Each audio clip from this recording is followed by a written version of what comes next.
All right, looks like it's recording then.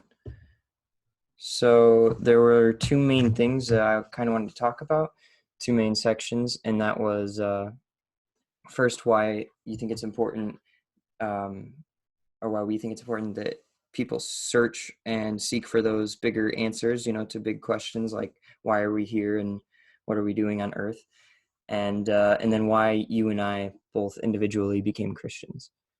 So first, you want to maybe talk a little bit about what led you to your faith? Sure. So I was born into a Christian family. My dad is a senior pastor, has been for 30 some years. And, I really think that's what led me to my faith. A lot of people see that as you know, you were born Believing what into a you're Christian told, yeah. family, and, But all the Muslims were born into a Muslim family, and all the mm, animists were born into an animist family. But, one of I read a quote by Sheldon Van Auken, who says that the best evidence for Christianity is Christians. mm. When a Christian lives the Christian life, that shows the truth of it. And I grew up in a family where people actually lived what they preached, and so that's how I came to faith. But faith is something that can expand as you grow older and so get more so experiences. yeah, do you think it's important that even as Christians, even if you're raised as a Christian, that you kind of critically and objectively question, what you're told? Why do you think that could be important? Critically question what you're told. Yeah, so I mean, because if as Christians we would expect someone of a different faith, right, to do the same, that they would question what they're being told and kind of challenge it or wrestle with certain things. Um, do you think that's like an important thing that we should all do, even if you are raised as a Christian? Certainly, yeah. I'm not sure if question is the right word for me. At least look into it. Right. If you really believe this thing, you should know as much about it as you can. And so, you know, look into and find out whether it's true. Look into other things too. Um, I don't I don't think Christians should be afraid at all of looking into other religions to see what they have to say. Definitely, yeah. Reading the opposing view. If we really believe that Jesus is true and he's right in what he said, why should we be scared to have to look at what other things have to say I think that, yeah, I and think it look could be into what dangerous to not look anywhere else. yeah. Um, and and what do you see, or what do you think of just people in general who don't really you know really wrestle with any sort of faith or belief, or anything that's not physical and material? Do you think that there's any harm in that? I think it depends. um, I think there are people who are less inclined to think things through, uh, and I think in some ways that's the way God made different people, personality wise. I think some people are more inclined to think deeply about things. The important thing is where does uh, your thinking or lack of thinking lead you. Um, I think there are people who haven't studied as much, haven't thought about things as much, who have still found themselves in a true and rich life with Christ, um, because of God's grace. And so, uh, yeah, I would suggest that everyone think, because God gave us a brain. Yeah. but nevertheless, you know, people are capable of that to different levels, and God is Right. still gracious. Yeah, I think that's what's interesting to me is, what separates us from other animals is the fact that we have a rational side as opposed to just a irrational side controlled by desires, and Mhm. I think if we don't utilize that rational side and really um, question our morals and really think things through where they're coming from when we make decisions, then it's kind of like neglecting um, that profoundness. I just don't know how Right. someone can just uh, how you could go through your whole life and not ask those big questions. And I think what people tend to do, and maybe all of us are guilty of this, is kind of push those questions to the back burner, and you kind of let other things take the place of those. Yeah, I think you're right. And, you know, as Jesus says, to whom much is given, much will be expected. Um, we we humans have the capability of thinking and rationalizing, and um, to the extent that God has given us that ability, we should use it. And it would be a sin not to ask those big questions, like you're saying, Isn't if that we're capable.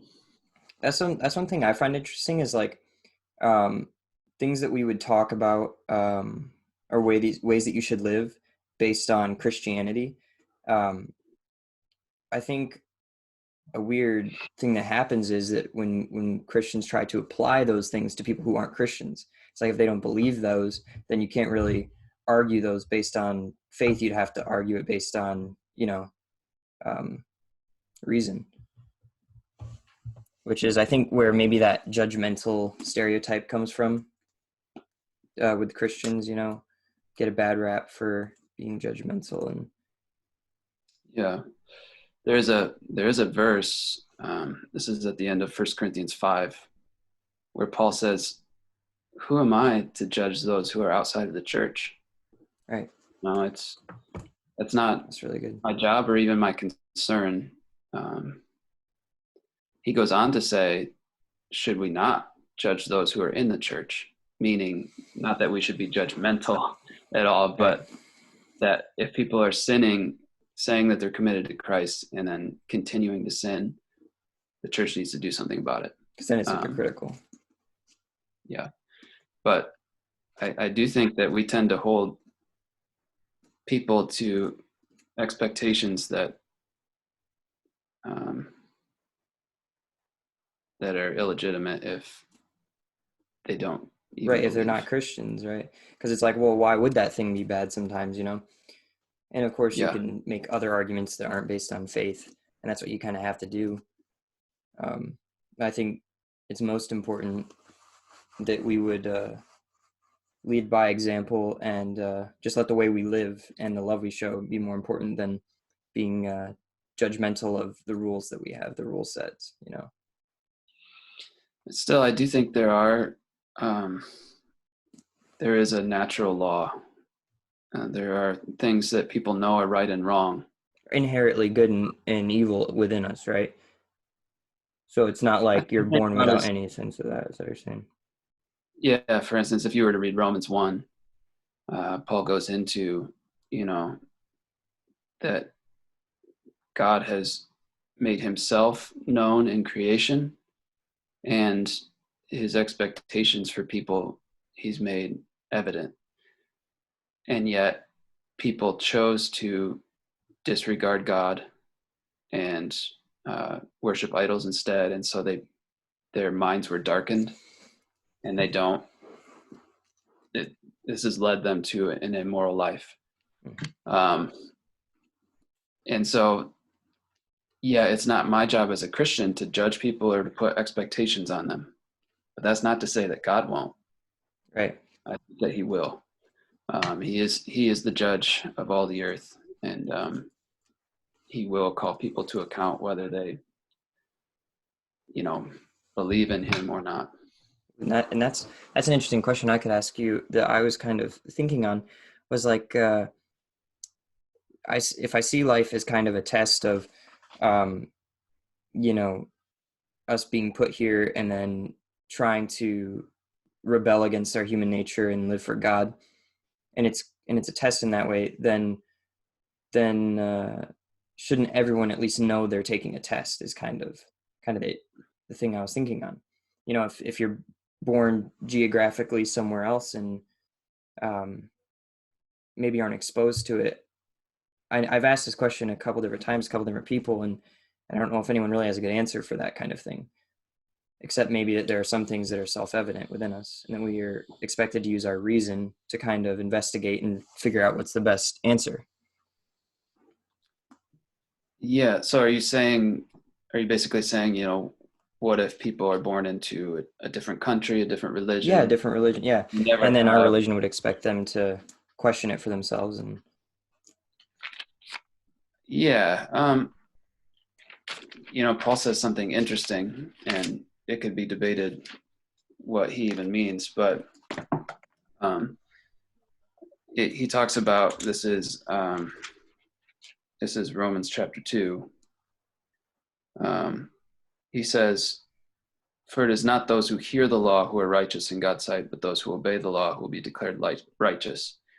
Indeed, when Gentiles, so people who are born in other countries, aren't part of, mhm. true religion, indeed, when Gentiles who do not have the law do by nature things required by the law, they are a law for themselves, even though they do not have the law. They show that the requirements of the law are written on their hearts, their consciences also bearing witness, and their thoughts sometimes accusing them, and at other times even defending them." I think this is kind of scary to say, but I think we really get caught up in, do you believe in the right set of principles? Do you have all your doctrines line up? Doctrine is incredibly important. So I don't want to say, Never mind that. what you Yeah. believe doesn't really matter. Of course it does. Yeah, I do think that there will be people from other countries, people who spent their life never hearing the truth, who have hearts that are prepared for God. And when they see Christ, they'll join in with him and realize that, he was the God that they wanted all along. And, there's and this was, some people didn't like that Lewis did this, but at the end of the Narnia series, he, this is the Last Battle book. Mhm. He talks about there's this character who worshipped the god Tash because he was from another country all along. And at the end, which is basically, the end of time and going to heaven, basically, he finds out that Tash was really a demon, and that Aslan, who he thought was a demon, was who he thought Tash was. He basically thought Tash was a good, righteous god, and that's who he wanted to serve. And he ends up going into, the new Narnia, the new heavens and the earth, basically, and being included in Aslan's people. And I think the reason why this question is so hard to answer is because we don't know, and we should never claim to know. Right. This person is going to heaven and this person's not. you know, it's by grace through faith, and that we're saved. And so, That's the you know, I, thing. I think God will have grace on all kinds of people, just like He had grace on me here in America and Coldwater, Michigan. Yeah. How did it come to me? And yet it did. And I think that's the thing that strikes me is that I could spend my life, postulating over what the best possible answer was, which I found to be Christianity, and I'll probably think over it my whole life, and and then to some people it's just not a big deal in busy life, in society, and of course science can play a role in that, but I just I wish people were more curious, because I think if we really question what the reasons behind us doing everything, like every choice we make, where that comes from, I don't know if everyone has a good answer for that. Yeah. I think the being curious about deep questions. I think that's a virtue, but I also think it's a personality thing. You don't think so? I guess I'm just wondering because I guess I viewed it almost as like it should be the responsibility of the individual to search and seek truth as far as The what their answer should responsibility be. the responsibility of individuals is to seek to know God and to love him.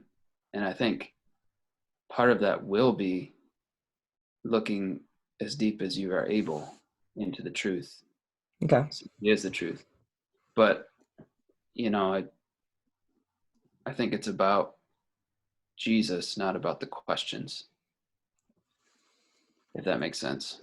Right. Yeah, of course. I mean, I was just thinking from like a worldview as if I wasn't assuming that any one religion was true or false. But I guess that kind of leads me into my next thing I want to talk about is why why do you think Christianity is not only beneficial but viable, like scientifically, logically? I know those are really big questions, but um, just kind of your rough take on that. Why do I think Christianity is beneficial? Yeah, Or why do I think it's viable? yeah. I guess I asked a bunch of different questions, but I guess Well, first, I think whether it's beneficial or no, if something's true, you should believe it. And if it's false, you shouldn't. Um, that's a good point. if the message about Christ and all the things that we've learned about Jesus is false, and somehow we were to find that out today, then we should drop it. Now That's that's not really going to good. happen. I Right. mean, it's an undeniable historical fact that Jesus lived and that he died on the cross. Something we're celebrating today on Good Friday. Mhm. Um, there's there's not just the Bible that tells us that. There's other historical documents, and so we can know that this person lived and did amazing things, um, and I think he is true. Um, so is it viable? It's definitely historically viable to believe in Christianity. Yeah, I Um, think that's the thing for me is it just seemed like it. I don't know. I guess I just thought a lot of like I didn't want to just be born in a Christian family and just accept it because, well, what if I was, halfway across the world and had been given some other religion? Would I just accept it? I wanted to search for myself, and I still found that, um, you know, Christianity withstood the test of so. yeah, and the reason why Christianity withstands the test is because Jesus withstands the test. I mean, as far as religion goes, you could poke holes in Christianity as a religion. Most people do. They see that Christians are hypocrites. Um, they, you know, can find all kinds of faults with not not the truth of our beliefs, but with us. And yet, Christianity is Christ. And so, I think that if Christ is that's the thing about our religion that makes it different from all the other religions. It's Jesus.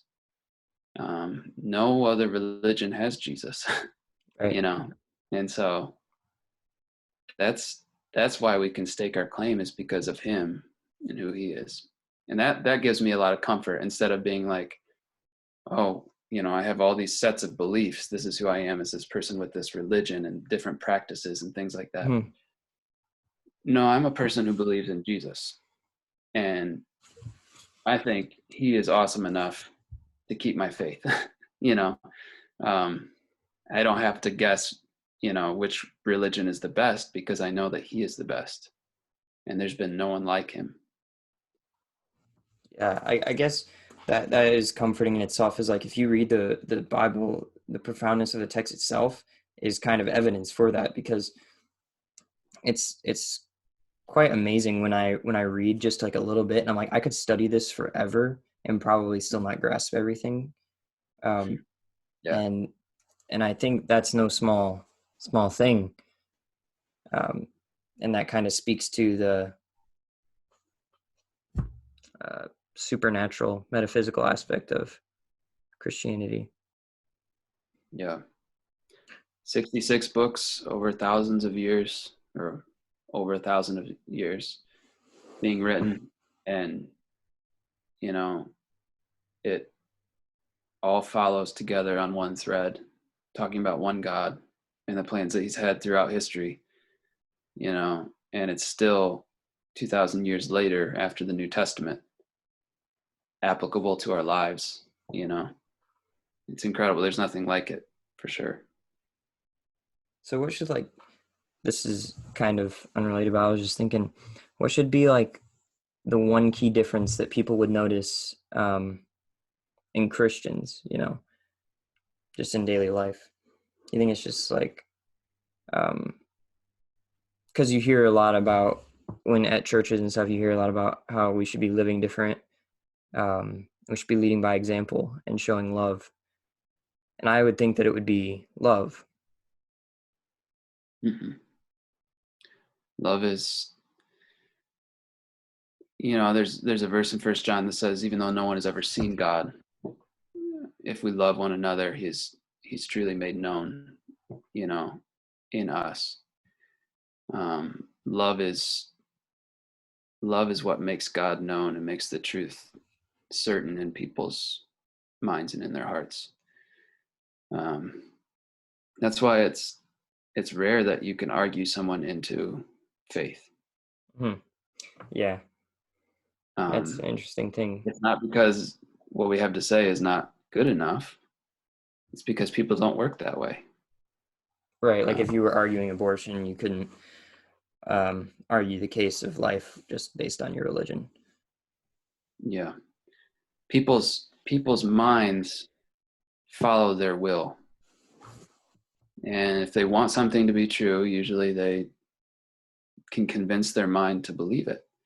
That can even go with Christianity too. If they want Christianity to be true, they can convince their mind in all kinds of ways to believe it. Can go with atheism or any sort of thing. But love can change a will and make it certain. Love can penetrate through the mind to the heart, in a way that nothing else can. And so, if people go to church and they experience that love that's from God and not from human making, that's why people become Christians, I think, and stay Christians. And if they understand that God loves them, you know, that's that really changes your heart, and then your mind starts to follow, I think. Yeah. I mean, I know, like, I At fell least in how I've love. seen it to be true. What's that?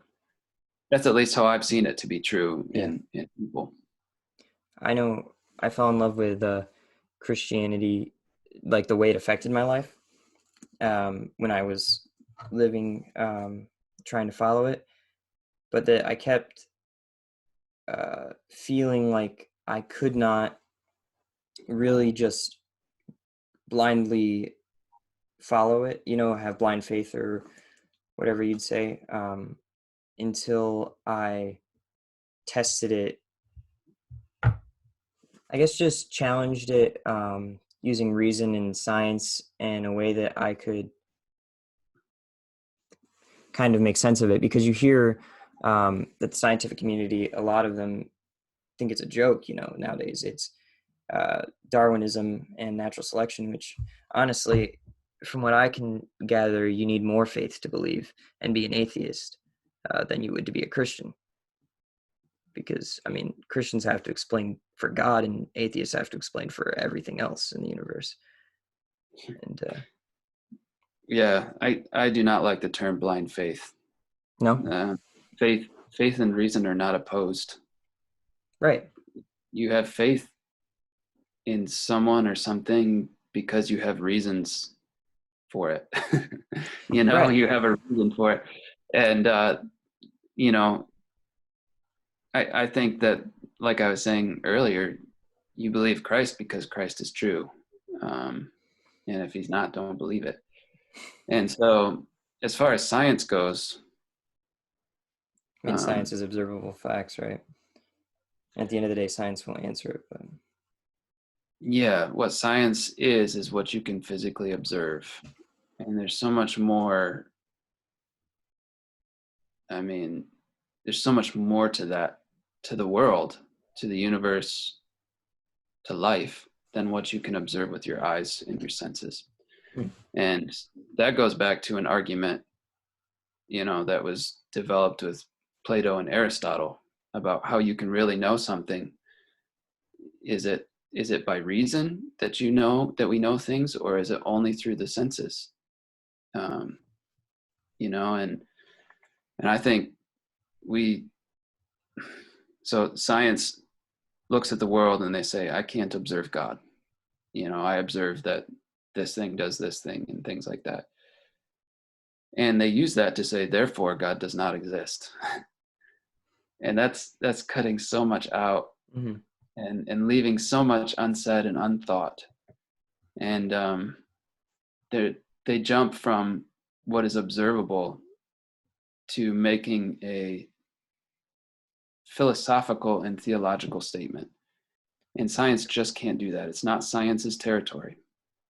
That's Science really good. is a great thing, but it does not tell us all the answers in the universe, and people know that inherently.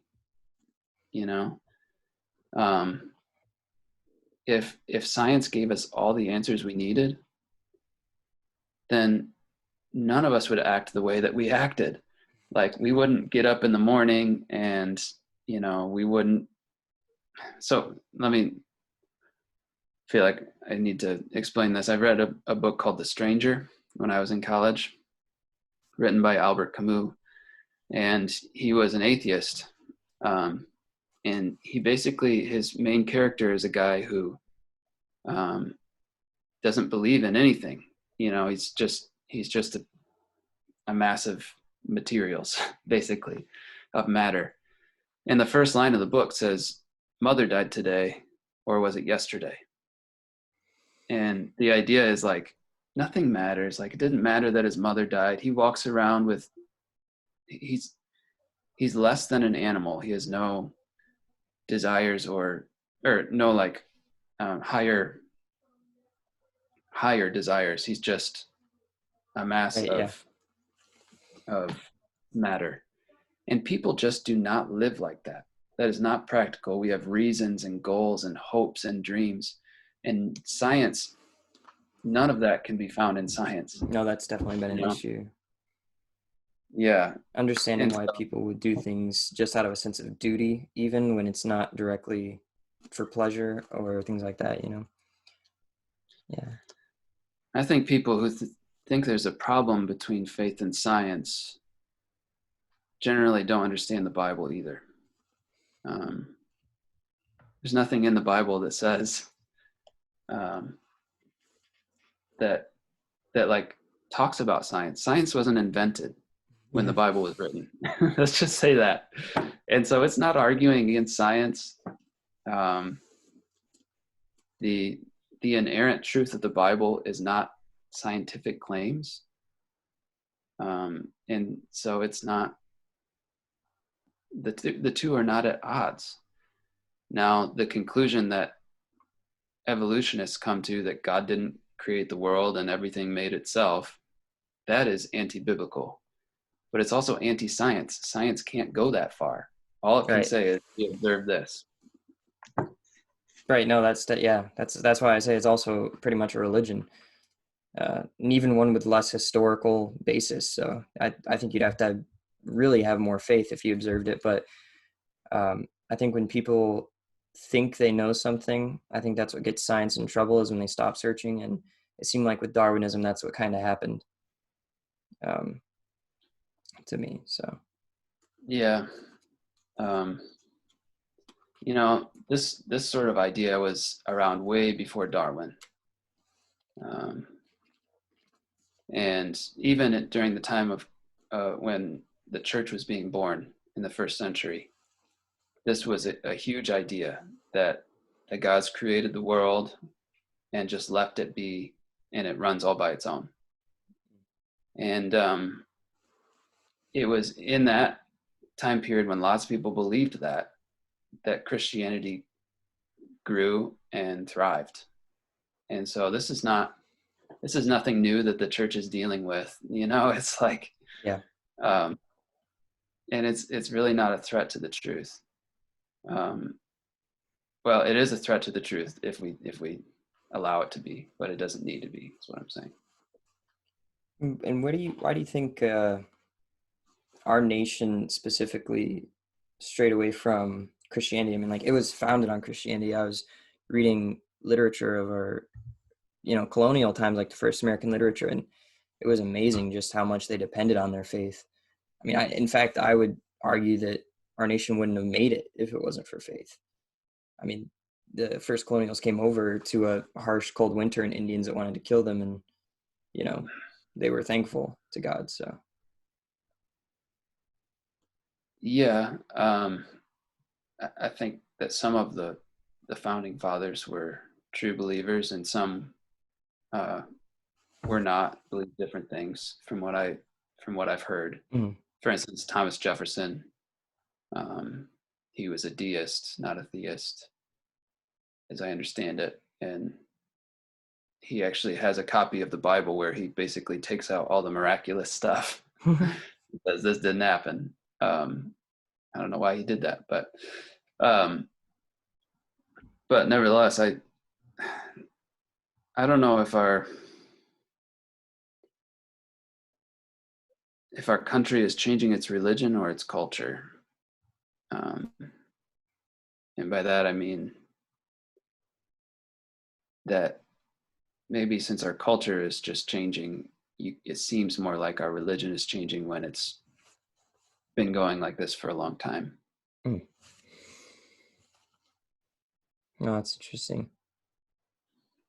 I mean, our nation has needed great awakenings before, religious awakenings, when people needed to be reminded about what was true and turn back to their faith.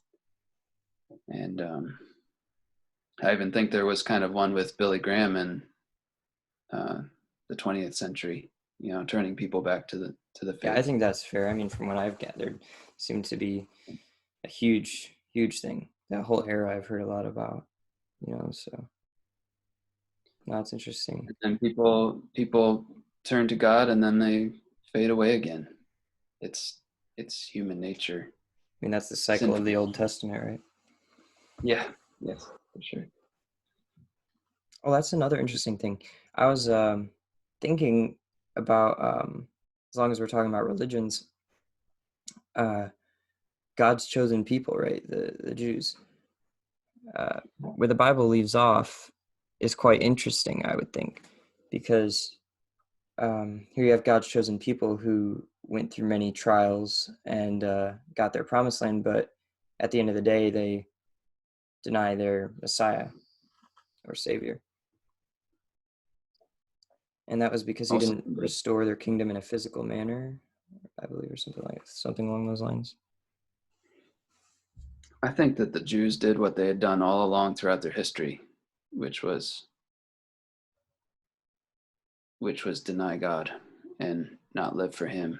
And when they saw God come in the flesh, they still denied him and didn't follow him. And some of them did, the apostles, and Yeah, that's what started the church. And here we are talking about it 2,000 years later, right. you know, which is pretty cool. But I was yeah, just it was thinking, a like, tragedy. what would the utility be in having there be that chosen people then, if all along, that's what it would develop into? But I thought, well, that's where the Bible comes from, is the stories of that chosen people, right?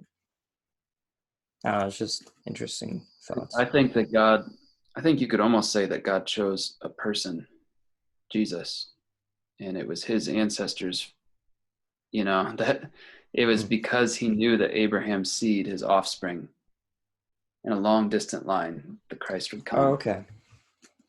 I got you. Um, and the promises were made to Abraham and to his seed, to his offspring. And so it's kind of cool how God, despite all the sin and all the turning from him, he maintained his promises and brought out Jesus to save the world and not just the Jews. And so really through Israel, God did save the world because he brought Christ through them. So, wow. You can really tell that in Genesis too, because, God God is choosing, he chooses Isaac instead of Ishmael. He chooses Jacob instead of Esau when Jacob was the younger child. Like, why is he picking all these people? Why is he making all these decisions and stuff like that? And then you see, oh, it's because he knew that Christ would come through this line all That's along. interesting. Yeah. So I know we might have strayed away a little bit, but that's all right. I know. So you had said when I had asked about um, kind of the idea that the responsibility of the individual to seek out their morals, you said that some of those should be inherent and self-evident versus more of a responsibility thing, and that and that's a big question. But and then I guess I don't remember what I was gonna say, but I was just kind of trying to keep everything straight, what we'd gone over so far. Because I just was thinking of interesting questions to ask you so I can, learn from your experience and try to take in whatever I can. Yeah, we remember we moved into, what if someone is born in a different Right. Yeah. religion, Okay. that sort of thing. Moved into science and Yeah. Yeah. All good stuff. And then I can't remember what I was going to say, but because we talked about Judaism, I get, oh, um, I guess it's what's interesting to me is when I kind of step into the realm of science and listen to advanced speakers and stuff like that, it seems like a lot of times religion and Christianity is brushed off.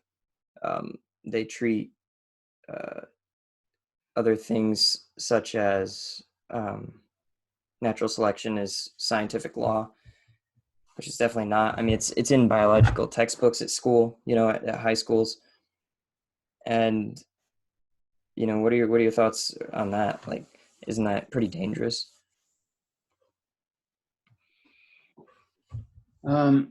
I think there are some things about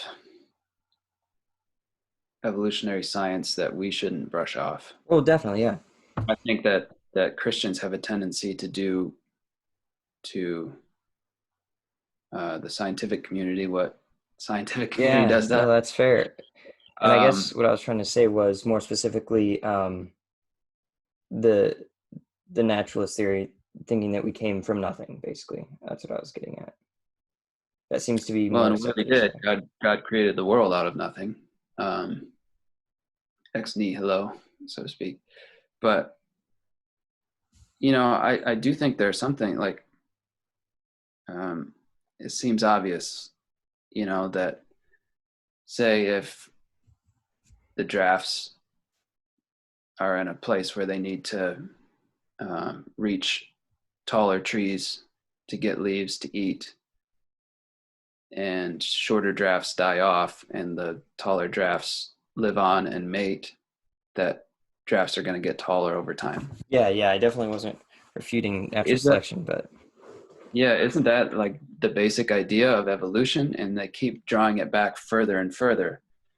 Until you get from one saying, animal to another somehow. yeah, and they just make it bigger and bigger and bigger until, oh, well, we really don't need God because we can see how all this stuff sort of created itself. I think they take it too far, um, and come to conclusions that they have not observed through the scientific method. And that's where the problem lies. They found some good things, that there are a bunch of different types of finches, and so to speak, or whatever. Darwin, his work, um, almost, common sense things, but then they take it too far and, you know, start talking about things that happened billions of years ago that they can't, I don't think, legitimately do through science. But I'm no scientist, so I also don't want to speak like one. I Right. guess Yeah. be Yeah. careful not to. I think that's a problem with Christians that we need to admit too, is that sometimes we speak like experts on things that we don't know much about. And, we get mad about things when we haven't looked into them. And that's what scientists are doing with the Bible too. Oh, the Bible's just a bunch of myths. Well, have you ever actually read it and taken it seriously? Because it's not like Greek myths and stuff like that. It's so different from that. And so, Yeah. like you were saying earlier, we need to think, and we need to look into things and question things. And So um, basically, it's kind of naive to put Christianity in the place of a science because it's not in and of itself. Scientific creationism could be a thing, right? But in and of itself, Christianity isn't a science. But then on the other end of things, the Bible definitely shouldn't be placed in the category of mythology, and should, or at least not lightly,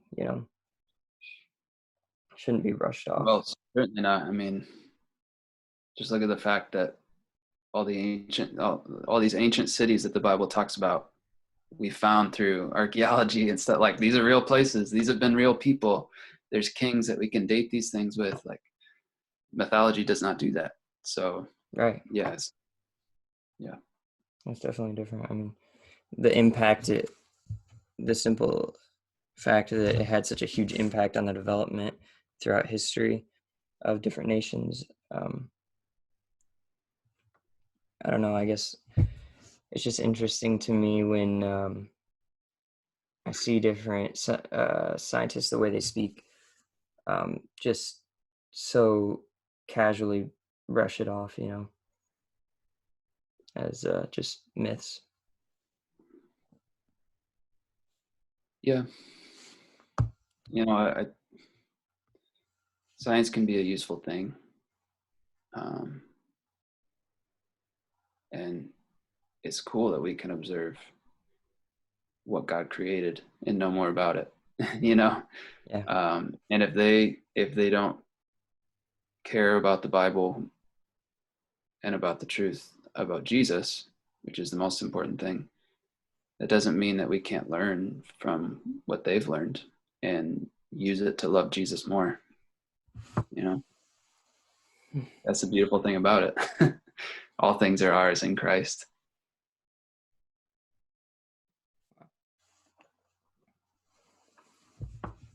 Hmm.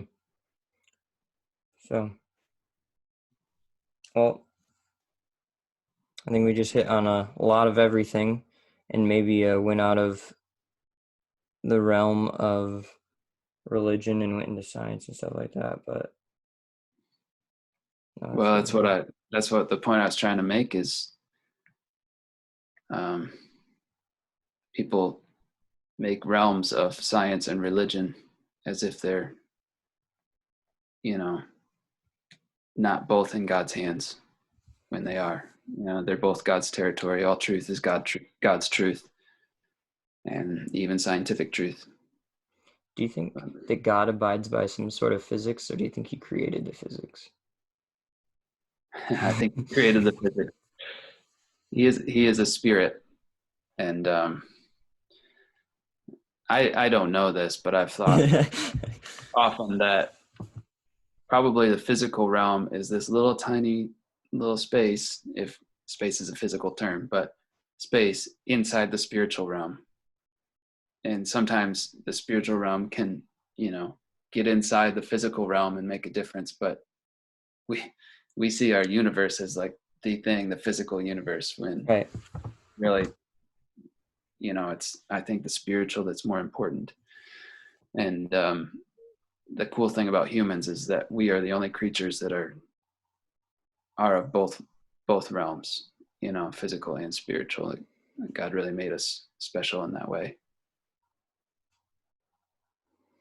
So I guess then I'm satisfied, and we can wrap it up. But I just wanted to maybe ask you, what's one thing that you would say for um, non-believers, and one thing you'd say for believers of Christianity? For non-believers, I would say, you know, you need to figure out whether this Jesus thing is the truth, whether Jesus is real and what he says is true. And so don't choose to be a Christian based on, you know, all these different things. If you're gonna decide that Christianity is true, do it because of Jesus.